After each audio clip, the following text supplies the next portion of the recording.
The last advanced option is the colour balance, and this effectively is a photographic term where different lighting has a different temperature associated with it.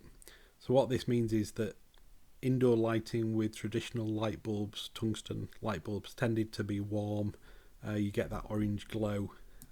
I'll just show you a photo to illustrate. So this was taken on a kitchen table,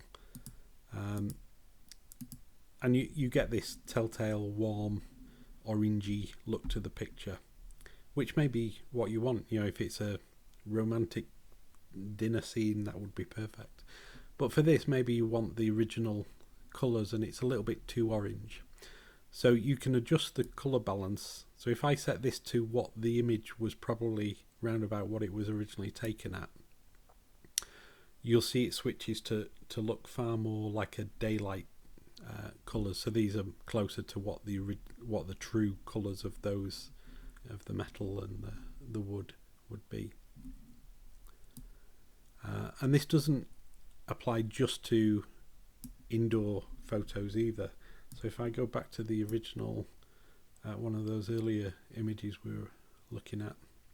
So this is obviously taken at sunrise or sunset.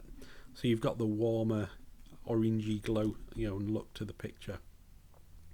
If we do the same sort of thing and lower the value, it becomes a bluer but more of a daylight look to the picture. So it's a useful option to have.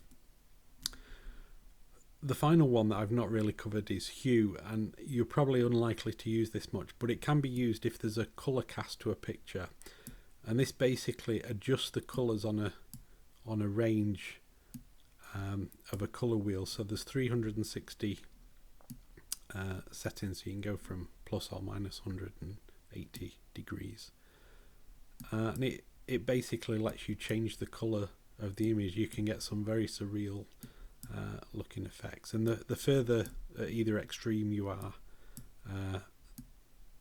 of the range, the greater the difference. But if you want to recolor a picture, this can be useful.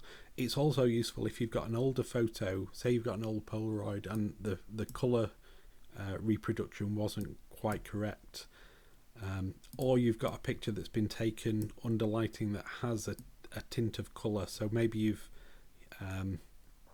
taken a picture and it's inside a tent or some canopy that's where the colour of that has obviously impacted the picture. You can correct for that using the hue. So that's one option to keep in mind.